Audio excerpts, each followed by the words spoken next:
Hello everybody, welcome back to Primitive Mycology. Today we will be inoculating liquid culture with agar. My preferred method is a needle biopsy. Essentially, what you're doing here is you're using a sterile needle to take kind of like a core sample out of your agar plate, and that little tiny bit injected into your jar of liquid culture will colonize the jar. Using good sterile technique, you could essentially get maybe close to 100 needle biopsies from one agar plate, thus lessening the amount of times you expand your culture, thereby extending the time you have until senescence. To do this, you will need a jar of sterilized liquid culture, which is exactly your agar recipe minus the agar powder,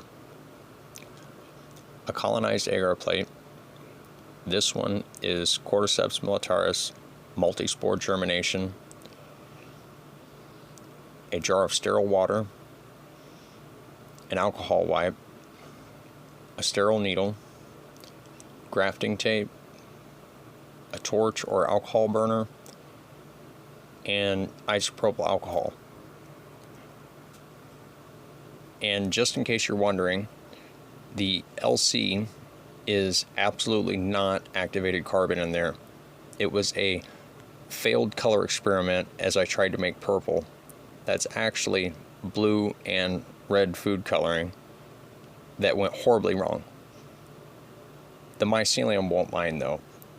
As it colonizes and it eats, that color will lighten up, and probably about the time that it's fully colonized, it'll actually be purple. As with any mycology work, you want to start by prepping all the things you'll be working with isopropyl alcohol. You'll wipe down all of your exterior surfaces that need to be sanitary, and absolutely do not wipe down anything that will come in contact with the mycelium. That has to be sterile. You will see here as I begin that the syringe and needle that I'm using were already sterilized in the pressure cooker, but just as a precaution, I always re-sterilize the surface of the needle itself, and you'll notice that I always keep the needle pointed down. This limits the possibility of anything that could get pulled down into the flow from a draft or any number of things getting on the surface of that needle. This is going to be penetrating into things that are to be sterile. I tend to always draw up some of the sterile water into the needle, as that gives something behind the biopsy that you remove, the core, to push it out into your jar of liquid culture. You'll notice that when I take my biopsy, I do one easy poke just to cut the surface and give me an aim point, and then I go back in and I twist, kind of like you're removing a core, and essentially that's what you're doing here. Once you've done that, you can see how I leave the alcohol prep pad on the injection port of the LC jar. This makes sure that in the time that I'm doing other things, there's not anything that could be getting on there. And the time it takes me to go from the plate to it gives it a chance to dry in the air coming from the fan filter unit. something I always do before I go and puncture the injection port on the LC is I will kind of look at the end of that needle and make sure that I did indeed remove a core. This is just a little tiny bit of mycelium, but literally a strand is enough to colonize this jar. This is an extremely simple process, and it eliminates your need to cut slices of agar and then break the seal on your jar of LC, thereby giving any chance of anything getting into the jar and losing your sterility.